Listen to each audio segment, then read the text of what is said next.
সুপ্রিয় শিক্ষার্থীবৃন্দ, তোমরা কেমন আছো? হ্যাঁ, আমি তোমাদের কথাই বলছি। যারা আমার শিক্ষার্থী, যারা পড়াশুনো করো, তাদের কথাই বলছি। সারা বাংলাদেশে যে যেখানে আছো, আশা করি তোমরা অনলাইন ক্লাসগুলো মনোযোগ সহকারে দেখছো, কারণ এই অনলাইন ক্লাসই এখন তোমাদের একমাত্র এগিয়ে যাওয়ার অনুপ্রেরণা। তো আশা করছি তোমরা অনেক ভালো আছো। আমিও আল্লাহর রহমতে সুস্থ আছি, ভালো আছি। সুপ্রিয় শিক্ষার্থীবৃন্দ, আমার এই ক্লাস বাংলাদেশের যে প্রান্ত থেকে তোমরা দেখছো, সকলের প্রতি আমার আন্তরিক অভিনন্দন রইল। আর যে সমস্ত শিক্ষক মণ্ডলী এবং অভিভাবকবৃন্দ আমার এই ক্লাসটি দেখছেন, আমি তাদের প্রতি আন্তরিক সালাম জানাচ্ছি। আসসালামু আলাইকুম। সুপ্রিয় শিক্ষার্থীবৃন্দ, এই কঠিন পরিস্থিতিতে আমরা এখন তোমাদের সামনে অনলাইন ক্লাস নিয়ে বারবার আসছি। তোমরা অনলাইন ক্লাসগুলো ফলো করবে, সাথে সাথে তোমাদের স্বাস্থ্য সচেতনতা খেয়াল রাখবে, কারণ এই ভাইরাসে একবার আক্রান্ত হলে তোমার পুরো ফ্যামিলি আক্রান্ত হবে। সুপ্রিয় শিক্ষার্থীবৃন্দ, আমি আর কথা না বাড়িয়ে আমার ক্লাসটি এখানে শুরু করতে যাচ্ছি। তো আমি আমার পরিচয় প্রথম পেশ করছি। আমি মোহাম্মদ মুক্তার হোসেন, সিনিয়র শিক্ষক, বাংলা, ট্যাংরামারি সম্মিলনী মাধ্যমিক বিদ্যালয়, মনিরামপুর, যশোর। প্রিয় শিক্ষার্থীবৃন্দ, আমি আমার এখানে 2টা মোবাইল নাম্বার দিয়ে দিয়েছি এবং আমার একটা ইমেল নাম্বার দিয়ে দিয়েছি। আজ এই ক্লাসে, বাংলা সেকেন্ড পার্ট ক্লাসে, যদি তোমাদের কোনো সমস্যা মনে করো, তোমরা আমার এই নাম্বারে যোগাযোগ করতে পারো, আমার এই ইমেল নাম্বারে যোগাযোগ করতে পারো। ইভেন অনলাইনে যে কমেন্টসের মাধ্যমে তোমরা আমাকে জানাতে পারো সমস্যাগুলো। আমি দূর থেকে তোমাদের সমস্যার সমাধান করার চেষ্টা করব, ইনশাআল্লাহ। প্রিয় শিক্ষার্থীবৃন্দ, তো চলো আমরা আজকে যে পাঠ নিয়ে আসছি, নবম দশম শ্রেণীর জন্য অধ্যায় হচ্ছে প্রথম। আজকে আমরা যে পাঠটি পড়ব সেটা আমরা এখন দেখব, দেখে বলবো যে আমরা আসলে কি পড়তে চাচ্ছি। সুপ্রিয় শিক্ষার্থীবৃন্দ, আমরা এখানে কিছু ছবি এবং লেখা, এগুলো আমরা দেখব মনোযোগ সহকারে। তোমরা খেয়াল করছো এই ছবিতে কি আছে? দেখো, এখানে আমাদের সেই স্বরবর্ণ, ব্যঞ্জনবর্ণ লেখা আছে। অ, আ, হ্রস্ব দীর্ঘ, রস্যু আর দীর্ঘকার, রিকার, একার, ঐকার, ওকার, ওকার, তারপরে ক, খ, গ, ঘ ইত্যাদি লেখা আছে। এখানে কি আছে? বাংলা ভাষার যে অক্ষরগুলো সেইগুলো এখানে তোমরা একটা চার্ট দেখতে পাচ্ছ। এর পাশে দেখো একটা বিভিন্ন রকম অক্ষর দেওয়া রয়েছে, রস্যকার, ভ, হ্রস্বই, ঢ, দ ইত্যাদি দেওয়া আছে। তার মানে কি আমরা বুঝতে পারতেছি যে আমরা এখানে কি দেখলাম। তোমরা বাংলা অক্ষরগুলো দেখো। আমরা যদি আরেকটু খেয়াল করি, দেখো পাশেই দেখো কি একটা ছবি বলা যেতে পারে। ছবি আছে, দেখো কি লেখা আছে আমি তোমাদের বলছি, তোমরা দেখার চেষ্টা করো এবং বোঝার চেষ্টা করো। অমর 21-এ কি এটা আমরা সবাই বুঝি।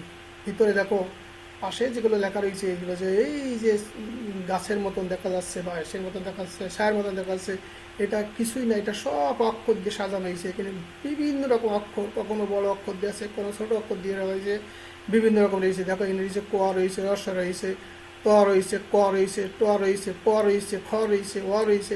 অর্থাৎ এখানে অক্ষরগুলো এলোমেলোভাবে দিয়ে একটা গাছের মতন করে তৈরি করা হয়েছে।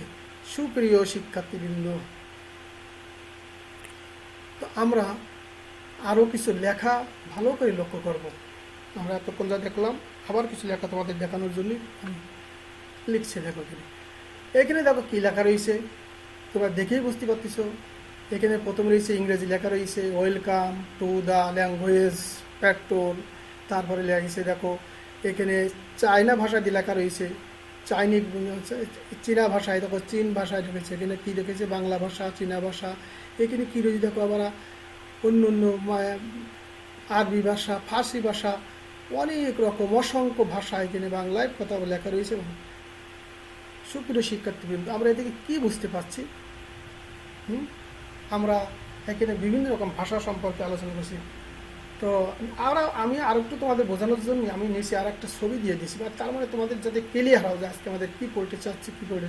নিচের ছবির দিকে তাকাও, ভালো করে লক্ষ্য করবো। কী দেখতে পাচ্ছি আমরা? এবারে দেখতে পাচ্ছি বাংলাদেশের একটা সুন্দর একটা ম্যাপ করা হয়েছে, বাংলাদেশের মানচিত্র রয়েছে। বই পাশে দেখো ক্রিকেট খেলা হচ্ছে, সেখানে কি বলছে, ব্যাটসম্যানের সেই স্টাম্প ভেঙে গেছে, সে পড়ে রয়েছে, সে দৌড়ে যাচ্ছে এবং পিছন থেকে আম্পায়ার কি বলছে, হাত উঁচু করে দেখাচ্ছে। কি দেখাচ্ছে? আউট, অর্থাৎ আমাদের দেশের যে সংকেত, আমরা ক্রিকেটের সংকেত দেখি। তাহলে আমরা কী বলি এখানে? ইশারা ইঙ্গিত বোঝাচ্ছে। তোমরা কি বুঝতে পারছো? এখানে বাংলাদেশের মানচিত্র আর ইশারা ইঙ্গিতে মুস্তাফিজুর রহমান দেখাচ্ছে এটা। প্রিয় শিক্ষার্থীবৃন্দ, তাহলে আমরা বুঝতেই পারছি যে আমাদের আজকের পাঠের বিষয়টা কী আসছে। আমরা বুঝতে পারছি না? হ্যাঁ, অবশ্যই আমাদের আজকের পাঠের বিষয় হচ্ছে ভাষা। সুপ্রিয় শিক্ষার্থীবৃন্দ, দেখো আমি তোমাদের এতক্ষণ যেভাবে দেখালাম, দেখানোর পরে তোমরাই বলে দিতে পারতেছিল যে আসলে আজকের পাঠ কি হতে পারে। আজকের পাঠের ভাষা হচ্ছে, আজকের পাঠের নিয়ে আছে বিষয় হচ্ছে আমাদের ভাষা। সুপ্রিয় শিক্ষার্থীবৃন্দ, আমরা এখন আস্তে আস্তে সামনের দিকে এগিয়ে যাই। শিকন ফল। আচ্ছা, এই ভাষা শিকন ফল, শিকন ফলটা কি আমি একটু আলোচনা করি তোমাদের জন্য। শিকন ফল আছে সেইটা আমরা এই পাঠ শেষে আমরা কি শিখতে পারলাম। আসলে লেখক, আসলে কবি, আসলে আমাদের যে সাহিত্যিক, তারা কি বোঝাতে চেয়েছেন এইটা আমাদের অর্জন করতে হবে। এটা আমাদের শিকন ফল। সুপ্রিয় শিক্ষার্থীবৃন্দ, তা আমাদের দেখো এখানে শিকন ফলে আজকে কি আছে। আমরা ভাষার সংজ্ঞা বলতে পারবো, অর্থাৎ তোমরা পারবে।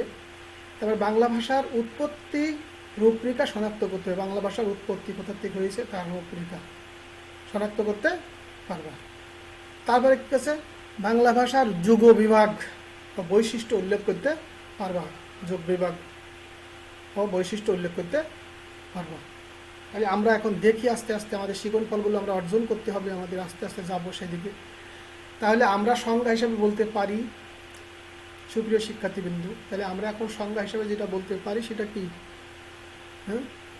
মানুষ তার কণ্ঠ নিঃসৃত যে ধ্বনি বা ধ্বনি সমষ্টি মাধ্যমে মনের ভাব প্রকাশ, মনের ভাব ও অনুভূতিকে অন্যের কাছে বোধগম্য করে পৌঁছে দিতে পারে, তাকে ভাষা বা ল্যাঙ্গুয়েজ বলে। সুপ্রিয় শিক্ষার্থীবৃন্দ, আমি আর একবার বলি, তোমরা খেয়াল করো। মানুষ তার কণ্ঠ নিঃসৃত, মানুষের কণ্ঠ নিঃসৃত, মানুষের কণ্ঠের সাহায্যে যে ধ্বনি, সে ধ্বনি বা ধ্বনি সমষ্টি কাছে, ধ্বনি সমষ্টির মাধ্যমে তার মনের ভাব ও অনুভূতিকে, তার মনের ভাব এবং অনুভূতিকে অন্যের কাছে বোধগম্যভাবে পৌঁছে দিতে পারে, তাকেই আছে কি বলে? ভাষা বলে। যদি আমরা আরেকভাবে বলি, সেখানে দেখো কী বলতেছে, মানুষ তার মনের ভাব প্রকাশ করার জন্য গলনালী, কণ্ঠ, জিহ্বা, অষ্ট, দন্ত, নাসিকা, মুখ বিভার প্রভৃতি এইগুলোকে একত্রে কী বলি? আমরা বাকযন্ত্র বলি। এই বাকযন্ত্রের সাহায্যে বোধগম্য করে যে ধ্বনি বা ধ্বনি সমষ্টি উচ্চারণ করে থাকে মানুষ, সেটা হচ্ছে ভাষা। সুপ্রিয় শিক্ষার্থীবৃন্দ, তোমরা যেটা স্বাচ্ছন্দ্য বোধ করবা, যেটা ভালো মনে করবে, সেটা মুখস্থ করবা এবং দুইটাই জেনে রাখবা, রাখার চেষ্টা করবা। এটা হচ্ছে ভাষা। তা আমরা একটু নিচেই আমরা কিছু ছবি দিয়ে দিছি। দেখো এই যে আমাদের যে বাকযন্ত্রের কথা বললাম এতক্ষণ, আমরা দেখো এখানে বাকযন্ত্র কি, এইগুলা আরও অসংখ্য বাকযন্ত্র আছে। তারপরে কিছু তোমাদের নমুনা এখানে দিয়ে দিয়েছি। দেখো এতগুলো সব বাকযন্ত্র, আমাদের কণ্ঠনালী থাকবে, জিহ্বা থাকবে, ঠোঁট থাকবে, দন্ত থাকবে, নাক থাকবে, গলনালী থাকবে, এইগুলো মিলেই হচ্ছে আমাদের বাকযন্ত্র। সুপ্রিয় শিক্ষার্থীবৃন্দ, তো আমরা এখন নিচের একটি ছক মনোযোগ সহকারে আমরা দেখব, এবং এই যে রূপরেখা উৎপত্তি, বা আমি বলছিলাম তোমাদের শিরোন বলে উৎপত্তির রূপরেখা আমরা দেখতে পারবো। দেখো আমাদের বাংলা ভাষার যে সর্বশেষ স্তর, আমরা কখন বাংলা ভাষায় এসে পৌঁছেছি, তখন আমাদের প্রথম ছিল দেখো ইন্দো ইউরোপ। প্রথমে আমাদের ছকে রয়েছে ইন্দো ইউরোপ। এই ইন্দো ইউরোপ থেকে আসলো কি কেন্তম এবং শতম। সুপ্রিয় শিক্ষার্থীবৃন্দ, কেন্তম আউট হয়ে গেল। শতমকে আমরা কত ভাগে ভাগ করেছি আমরা একটু দেখি। আলবেনিক, প্রথমে আছে আলবেনিক, তারপর আছে আমনিক, অমানিক, অর্থাৎ আলবেনিকের পরে আছে আমানিক, তারপর আছে কি বালস্টভিক, বালস্লাভিক, তারপর আছে হিন্দু আর্য। সুপ্রিয় শিক্ষার্থীবৃন্দ, আমি আর একবার বলি, যদিও কঠিন কথাগুলো অত্যন্ত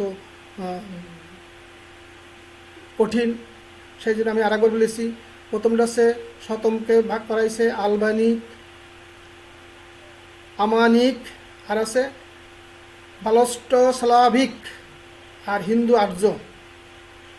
এইবার এই তিনটে বাদ হয়ে গেল। হিন্দু আর্যকে আবার তিন ভাগে ভাগ করা হয়েছে, আমরা একটু মনোযোগ সহকারে শুনি। একটা ভাগ হয়েছে, প্রথম আছে ইরানিক, তারপর আছে দার্দিক, তারপর আছে ভারতিক। সুপ্রিয় শিক্ষাবৃন্দ, কি বললাম? ইরানিক, দার্দিক আর ভারতিক। এই ইরানিক এবং দার্দিক আউট হয়ে গেছে, থাকলো আমাদের ভারতিক। এই ভারতিককে আমরা আবার কয় ভাগে ভাগ করা হয়েছে? তিন ভাগে ভাগ করা হয়েছে। দেখো, প্রাচীন ভারতীয় আর্য বৈদিক এক নম্বর, তারপর আছে মধ্য ভারতীয় আর্য, তারপরে কি আছে নব্য ভারতীয় আর্য। সুপ্রিয় শিক্ষার্থীবৃন্দ, আমি আবার বলছি, ভারতিক, প্রাচীন ভারতীয় আর্য, সেটাকে বৈদিক বলা হয়। মধ্য ভারতীয় আর্য, আর আছে নব্য ভারতীয় আর্য। আমাদের নব্য ভারতীয়, মধ্য ভারতীয় আউট হয়ে গেল। আমাদের প্রাচীন ভারতীয় আর্য, এই বৈদিককে আবার আমরা নিচেই নিয়ে আসলাম, সেটাকে আদিম, আদিম প্রাকৃত। কি বলছে? আদিম প্রাকৃত। দেখো, আদিম প্রাকৃত দুই ভাগে রয়েছে, একটা হচ্ছে সংস্কৃত আর একটা হচ্ছে মৃত ভাষা। এখন আমাদের দেখো, এই আদিম সংস্কৃতকে আবার আমাদের কয় ভাগে ভাগ করা হয়েছে? চার ভাগে ভাগ করা হয়েছে। সেটা হচ্ছে একটা প্রাচীন অধিচ্য, প্রাচীন প্রাচ্য, পালি এবং অশোক লিপির ভাষা। সুপ্রিয় শিক্ষার্থীবৃন্দ, কয় ভাগে ভাগ করা হয়েছে? চারটি। সেটা হচ্ছে প্রাচীন অধিচ্য, প্রাচীন প্রাচ্য, আর আছে পালি আর অশোক লিপির ভাষা। সুপ্রিয় শিক্ষার্থীবৃন্দ, আমাদের এখানে তিনটে আউট করে দেওয়া হয়েছে। অশোক লিপির ভাষা আছে, পালি আউট করা হয়েছে, এবং কী বলা হয়েছে? প্রাচীন অধিচ্য। প্রাচীন প্রাচ্যকে আবার আমরা কয় ভাগে ভাগ করেছি? ভালো করে খেয়াল করো। প্রাচীন প্রাচ্যকে আমরা আবার কয় ভাগে ভাগ করেছি? চার ভাগে ভাগ করেছি। একটা আছে মহারাষ্ট্রী প্রাকৃত, মহারাষ্ট্রী প্রাকৃত, আর আছে মাগধী প্রাকৃত, আর আছে অর্ধমাগধী প্রাকৃত, আর আছে গৌড়ী প্রাকৃত। সুপ্রিয় শিক্ষার্থীবৃন্দ, যদিও মনে করছিস কঠিন, আসলে কঠিন না, তোমরা একটু বারবার করে চেষ্টা করবে, দেখবে একটার পর একটা ধারাবাহিকতা তোমরা এটা বুঝতে পারবে। সুপ্রিয় শিক্ষার্থীবৃন্দ, আমি আবার বলি, তাহলে কী করছে? প্রাচীন প্রাচ্যকে ভাগ করা হয়েছে আবার চার ভাগে।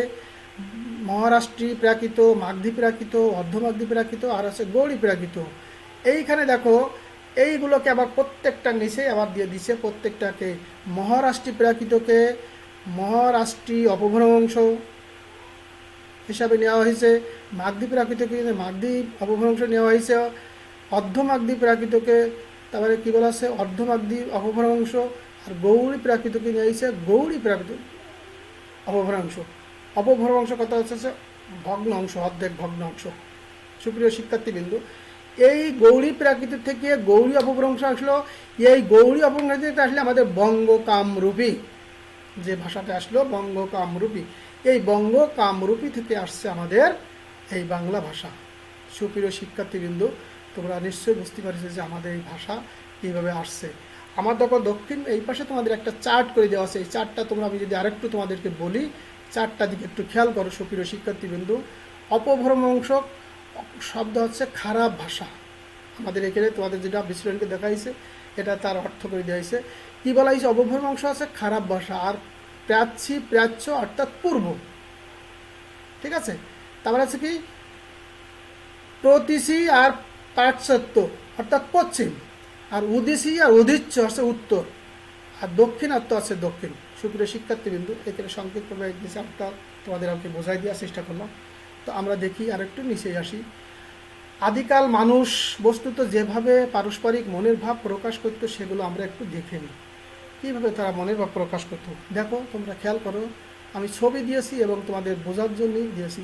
প্রথমটা দেখো ইশারা ইঙ্গিত। দেখো ইশারা ইঙ্গিত করে বোঝানোর চেষ্টা করতেছে। একজন গাড়ির ভিতরে স্বামী স্ত্রী বা নতুন বড় বউ বসে আছে, পাশের থেকে একজন ইশারায় কী জন্য বলছে তাদেরকে। তার পাশে দেখো আমাদের মোস্তাফিজুর রহমান ইশারা করে আল্লাহর কাছে কৃতজ্ঞতা জানাচ্ছে। পাশে দেখো সাগরের মধ্যে দুইজন মানুষ একে অপরকে কথা বলছে না, কিন্তু মুখে চোখে চোখ রেখে ইশারা করে বোঝাচ্ছে। এটা হচ্ছে ইশারা ইঙ্গিতের ভাষা, এটাকে বলা হয় ইশারা ইঙ্গিত ভাষা। তারপর দেখো অঙ্গ প্রত্যঙ্গের ব্যবহার। এখানে দেখো অঙ্গ প্রত্যঙ্গের ব্যবহার করে দেখাচ্ছে। কি দেখাচ্ছে? দেখো একজন মানুষ সে তার অঙ্গ দ্বারাই বোঝাচ্ছে যে তার ভাষা সে কী বলতে চাচ্ছে, দূর থেকে তাকে বুঝতে পারবে সে কী বলতে চাচ্ছে। একই অবস্থা তারপর একটাও দেখো ইশারা ইঙ্গিত করে দেখাচ্ছে যে তুমি আউট। তারপরে দেখো একজন সৈনিক তার হাতের মাধ্যমে বোঝাচ্ছে সে তাকে সম্মান করছে, স্যালুট দিচ্ছে। সুপ্রিয় শিক্ষার্থীবৃন্দ, তারপরে আমরা দেখব নাচ। হ্যাঁ, নাচের মাধ্যমে আমাদেরকে আমাদের ভাষা, নাচের যে আমাদের যে নৃত্য হয়, নৃত্যর মাধ্যমে দেখো আমরা অনেক কিছু বোঝাতে পারি। তার হাতের ইশারায় যেভাবে সে কথা বলে, প্রত্যেকটার আমাদের দেশের ভাষা। তারপরে দেখো সুপ্রিয় শিক্ষার্থী চিত্র। আমরা চিত্র দেখে বুঝি এটা কোন দেশের চিত্র। তোমরা দেখেই বুঝবা যে আমাদের প্রথম চিত্র দেখলে পাচ্ছ আমাদের সেই বাংলার সে ঐতিহ্য পয়লা বৈশাখের চিত্র দেখাচ্ছে। দ্বিতীয়টা দেখো দুই দেশের দুটো পতাকা দেখাচ্ছে, দেখলেই তোমরা বুঝতে পারছো কোনটা ব্রাজিলি পতাকা, কোনটা আর্জেন্টিনার পতাকা, কোনটা কার পতাকা, কোনটা বাংলাদেশের পতাকা, দেখলেই আমরা বুঝতে পারি। পরে দেখো একটা ছবি দিয়েছে, কাকতাড়ুয়া নামে একটা ছবি দিয়েছে, ছবি দেখলাম বুঝতে পারি এই ছবিটার অর্থ কী, এর ভাষা কী। সুপ্রিয় শিক্ষার্থীবৃন্দ, এইভাবে আমাদেরকে ভাষাকে অর্জন করতে হয়েছে জরুরি। আমরা দেখবো ভাষার বৈশিষ্ট্য, আমাদের শিকনফলে ছিল ভাষার বৈশিষ্ট্যটা আমাদের দেখতে হবে। তো ভাষা হচ্ছে কণ্ঠ নিঃসৃত ধ্বনির সাহায্যে গঠিত। 2 নম্বর আছে ভাষা মনোভাব প্রকাশক। 3 নম্বর আছে ভাষা অর্থদ্বৈতকতা গুণ বিদ্যমান। তারপরে আছে 4 নম্বরে আছে ভাষা একটি বিশেষ জনসমাজের মধ্যে প্রচলিত ব্যবহৃত। তারপরে আরও আছে ভাষা মানুষের স্বেচ্ছাকৃত আচরণ ও অভ্যাসের সমষ্টি। তারপর দেখো সুপ্রিয় শিক্ষার্থীবৃন্দ, আমরা ভাষার বৈশিষ্ট্য দেখলাম এতক্ষণ। এখন আমরা দেখব নিচের ভাষার রূপ ও রীতি ভেদে দেখানো হয়েছে। আবার দেখো রূপ ও রীতি ভেদে আমি তোমাদেরকে দেখানোর চেষ্টা করেছি। বাংলা ভাষা, তারপর আছে লৈকিক বা লেখ্য রূপ, আর একটা আছে কি মৌখিক বা কথ্য রূপ। এই লৈখিক বা লেখ্য রূপকে আবার 2 ভাগ করা হয়েছে। একটা আছে সাধু ভাষা, একটা চলিত ভাষা। আর মৌখিক বা কথ্য রূপকে আবার 2 ভাগে ভাগ করা হয়েছে। একটা আছে চলিত ভাষা, একটা আছে উপভাষা বা আঞ্চলিক ভাষা। সুপ্রিয় শিক্ষার্থীবৃন্দ, এই চলিত ভাষাকে প্রমিত চলিত ভাষা হিসাবে বলা হয়। প্রিয় শিক্ষার্থীবৃন্দ, আমরা নিচের ভাষার রূপ ও রীতি ভেদে আবার একবার দেখার চেষ্টা করি, অন্যভাবে দেখার চেষ্টা করি। তাহলে প্রথমে বাংলা ভাষা লৈকিক এবং মৌখিক। আর এই লৈকিককে সাধু, যেটাকে বলা হয় সর্বজন স্বীকৃত লেখ্যরূপ। আর চলিত হচ্ছে সর্বজন স্বীকৃত আদর্শ চলিত রূপ। আর মৌখিক ভাষাকে আবার 2 ভাগ করা হয়েছে, একটা চলিত রূপ সর্বজন স্বীকৃত আদর্শ চলিত রূপ, আর হচ্ছে আঞ্চলিক উপভাষা। সুপ্রিয় শিক্ষার্থীবৃন্দ, তোমাদের কোথাও বুঝতে সুবিধা হলে তোমরা অবশ্যই কমেন্টস করে জানাবে। তো আমি একটু দ্রুত পড়ছি। সুপ্রিয় শিক্ষার্থীবৃন্দ, নিচে সাধু ও চলিত রীতির পার্থক্য দেখানো হলো। আমাদের সাধু ও চলিত রীতির পার্থক্য আমরা একটু খেয়াল করি। সাধু ভাষা দেখো, সাধু ভাষা কতগুলো আছে, আমরা অনেকগুলো শিখবো। এর মধ্যে যে কটা মনে রাখতে পারবো মনে রাখবো। পণ্ডিতগণ বাংলা ব্যাকরণের নিয়ম অনুযায়ী কী করছে, যে ভাষা সাহিত্য রচনা করেছেন তাই সাধু ভাষা। 2 নম্বর আছে সাধু ভাষা ব্যাকরণের নির্দিষ্ট নিয়ম মেনে চলে। 3 নম্বর আছে সাধু ভাষার পদবিন্যাস সুনিয়ন্ত্রিত এবং সুনির্দিষ্ট। 4 নম্বর আছে সাধু ভাষা ব্যাকরণ কাঠামো সাধারণত অপরিবর্তনীয় হয়, কোনো পরিবর্তন হয় না। 4 নম্বর আছে সাধু ভাষা আভিজাত্য এবং গাম্ভীর্যপূর্ণ। সাধু ভাষা অত্যন্ত আভিজাত্যপূর্ণ এবং গাম্ভীর্যপূর্ণ হয়। সাধু ভাষার নাটক সংলাপ এবং বক্তৃতার অনুপযোগী। তারপরে 7 নম্বর আছে সাধু ভাষা শ্রুতি কঠোর ও দুর্বোধ্য। 8 নম্বর আছে সাধু ভাষা কৃত্রিমতা পূর্ণ। 9 নম্বর আছে সাধু ভাষা গতিশীল নয়। 10 নম্বর আছে সাধু ভাষা নিরস এবং প্রাণহীন। 11 নম্বর আছে সাধু ভাষা মনোভাব প্রকাশের জন্য উপযোগী নয়। 12 নম্বর আছে সাধু ভাষা ক্রিয়া ও সর্বনাম পদ আকারে বড় থাকে। 13 নম্বর আছে সাধু ভাষা প্রাচীন। 14 নম্বর হচ্ছে সাধু ভাষা তৎসম শব্দের ব্যবহার বেশি হয়। 15 নম্বর হচ্ছে সাধু ভাষা সন্ধি ও সমাসের আধিক্য রয়েছে। সুপ্রিয় শিক্ষার্থীবৃন্দু, আমরা যদি এখন সুচলিত ভাষা নিয়ে একটু আলোচনা করি, তোমরা খেয়াল করো চলিত ভাষার পার্থক্য আমরা এখানে দেখাচ্ছি। চলিত ভাষা আছে যে ভাষায় কথাবার্তা বলা হয় তাকে চলিত ভাষা বলে। 2 নম্বর আছে চলিত ভাষা ব্যাকরণের নির্দিষ্ট নিয়ম মেনে চলে না, যে কোনো সময় অঞ্চলভেদে তার পরিবর্তন হয়, নিয়ম পরিবর্তন হয়ে যায়। 3 নম্বর আছে চলিত ভাষা পদবিন্যাস সুনিয়ন্ত্রিত এবং সুনির্দিষ্ট নয়। তারপরে আছে 4 নম্বর আছে চলিত ভাষার কাঠামো সাধারণত পরিবর্তনশীল, যে কোনো সময় পরিবর্তন করা সম্ভব। 5 নম্বর আছে চলিত ভাষা আভিজাত্য এবং গাম্ভীর্য বর্জিত। 6 নম্বর আছে চলিত ভাষা নাটক সংলাপ ও বক্তৃতার জন্য খুবই উপযোগী। 7 নম্বর আছে চলিত ভাষা শ্রুতি মধুর এবং সহজবোধ্য। 8 নম্বর আছে চলিত ভাষা কৃত্রিমতা বর্জিত। আর 9 নম্বর আছে চলিত ভাষা গতিশীল। 10 নম্বর আছে চলিত ভাষা সরস এবং প্রাণবন্ত। 11 নম্বর চলিত ভাষা মনোভাব প্রকাশের জন্য উপযোগী। 12 নম্বর আছে চলিত ভাষা ক্রিয়া ও সর্বনাম পদে আকারে ছোট হয়। 13 নম্বর চলিত ভাষা নবীন। 14 নম্বর আছে চলিত রীতিতে দেশি বিদেশি তদ্ভব শব্দের বেশি ব্যবহার করা দেখা যায়। 15 নম্বর আছে চলিত ভাষা সন্ধি ও সমাসের আধিক্য নেই। সুপ্রিয় শিক্ষার্থীবৃন্দ, তো আমরা এখন তোমাদের যে জিনিসটা দেখাবো সেটা দেখো। আমি এখানে যে কথা বলতে চাচ্ছি এটার সঙ্গে তোমাদের একটু পরিচয় করে দেবো। কাছে ধ্বনি আছে ভাষার মূল উপাদান। আমরা আগেই খেয়াল করেছি যে আমাদের ধ্বনি যেগুলো আস্তে আস্তে ক, অ, রস্বই, তারপরে অ, আ ইত্যাদি, এইগুলো মিলাইয়ে কিন্তু আমাদের ভাষা হয়। সুতরাং আমাদের ভাষার মূল উপাদানই আছে ধ্বনি। আমরা খেয়াল করবো এই ভাষা দিয়ে আমাদের পরবর্তীতে ভাষা সৃষ্টি যাবো। এখানে পরবর্তীতে আমি একটা ছবি তোমাদের দেখার চেষ্টা করেছি যে আমাদের সেই শহীদ মিনার তৈরি করা হয়েছে এই অক্ষরের মাধ্যম দিয়েই। আমার ভাইয়ের রক্তে রাঙানো 21শে ফেব্রুয়ারি, আমি কি বলতে পারি। সুপ্রিয় শিক্ষার্থীবৃন্দু, তো আমরা আর বেশি না বাড়িয়ে আমরা এখন তোমাদের কিছু মূল্যায়ন করব। মূল্যায়নটা হচ্ছে যে আজকে আমরা এই পাঠ থেকে তোমাদের যা শেখানোর চেষ্টা করেছি তার থেকে ছোটো ছোটো 2-1টি প্রশ্ন করে তোমাদেরকে জানতে চাই। সুপ্রিয় শিক্ষার্থীবৃন্দু, তোমরা লিখে নেবে। তো আমাদের আজকে মূল্যায়নে তোমাদের যে প্রশ্নগুলো আছে সেটা হচ্ছে ভাষা কাকে বলে, সাধু ও চলিত ভাষার সংজ্ঞা দাও। সাধু ভাষা এবং চলিত ভাষার সংজ্ঞা আমি তোমাদের অনেকগুলো সংজ্ঞা বলে দিয়েছি, কয়েকটি বলে দিয়েছি, তোমরা সেগুলো। আঞ্চলিক ভাষা বলতে কী বোঝো আমি অবশ্যই তোমাদের বোঝানোর চেষ্টা করেছি যে আঞ্চলিক ভাষাটা কী, তোমরা অবশ্যই পারবে। চলিত সাধু রীতির 4টি পার্থক্য রাখো। আমি 15টা করে পার্থক্য তোমাদের লিখে দিয়েছি, তোমরা 4টি করে পার্থক্য তোমরা লিখবে। সুপ্রিয় শিক্ষার্থীবৃন্দ, তো আমাদের আজকে এখন বাড়ির কাজ, আমাদের এই অনলাইন ক্লাসে বাড়ির কাজটা অত্যন্ত গুরুত্বপূর্ণ। তোমরা যদি এই বাড়ির কাজটি সুচারুভাবে করো, অর্থাৎ তোমরা পড়াশুনো করেছো তারই প্রমাণ হবে। তো আমাদের আগামীতে এই বাড়ির কাজ তোমাদেরকে বাড়ির কাজ হিসাবে তোমাদের মূল্যায়ন করা হবে। সুপ্রিয় শিক্ষার্থীবৃন্দ, আমাদের আজকের যে বাড়ির কাজটা আমি তোমাদের দিয়েছি, এই বাড়ির কাজটি আছে দেখো, কী দিয়েছি দেখো। ভাব প্রকাশের প্রধান মাধ্যম আছে ভাষা।